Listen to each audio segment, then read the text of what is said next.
Senator Mark Warner of Virginia has served on the Intelligence Committee for 14 years. He's been the top Democrat on intelligence for nearly a decade.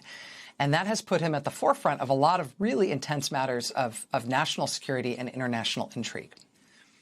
And that is why it is striking to see somebody like Senator Mark Warner now come out in the middle of this war and send a flag up a very different pole.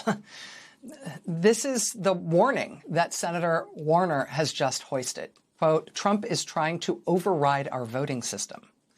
Quote, foreign interference is no longer the most pressing danger to our elections. It's increasingly evident that the greatest threat now comes from inside our own government. For months, President Trump has made his intentions clear. He's called for the federal government to take over elections, impose national rules, and override state authority. Now we're beginning to see how he may plan to do this. Allies of Trump's working in coordination with people close to the White House have circulated a draft executive order that would declare a national emergency based on false claims of foreign interference in the 2020 election. That declaration would be used to unlock sweeping presidential powers over how Americans vote. The proposal would allow the federal government to bar widely used voting methods, including mail. It would force Americans to re-register to vote on short notice. It would require proof of citizenship. It would insert federal agencies into the voter verification process in novel ways. It would attempt to override the constitutional role of states in administering elections. Senator Warner says, quote, there is no legitimate basis for such an emergency. That is not the point. The point is that the Trump administration could manufacture an impression of an emergency, creating a pretext for intervention. Joining us now is Senator Mark Warner, the top Democrat on the Senate Intelligence Committee. Senator, I'm really pleased to have you with us tonight. Thank you very much for making the time. Thank you, Rachel. I'm struck by, as I said, you sort of hoisting this warning right now in the middle of so many overlapping crises that we are having, including the multiple crises surrounding this war in Iran. What is the sense of urgency that you have about raising this alarm right now? Well, first of all, Rachel, I wish I could rebut what you said about the cybersecurity threats, the war, or the detention centers, but you are right on all of those. A year ago, people would say to me, hey, Senator, do you think there's going to be free elections in 26 and 28? And I kind of blew it off. A year later, I am terrified that this administration is going to try to create some incident that can allow federal intervention. You know, we've seen the president already say, you know, he wants the feds to take over, or Republicans to take over elections. We've heard his former Secretary of National Homeland Security say we want the right people to vote for the right people. We have seen, you know, this executive order that came out the day put out this warning saying he wanted all the states to turn over their voter files to his DHS secret formula that would screen who could be an appropriate voter. Totally absurd.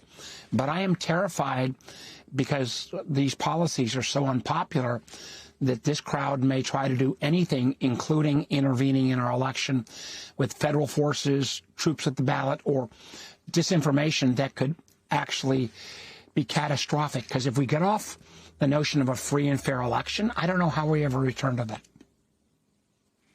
One of the reasons I wanted to talk to you about this is because of your intimate knowledge about the oversight of intelligence matters. And it really does seem like there's a prospect here, particularly with what Tulsi Gabbard has been doing and the other ways they've been talking about intelligence matters in relation to the election.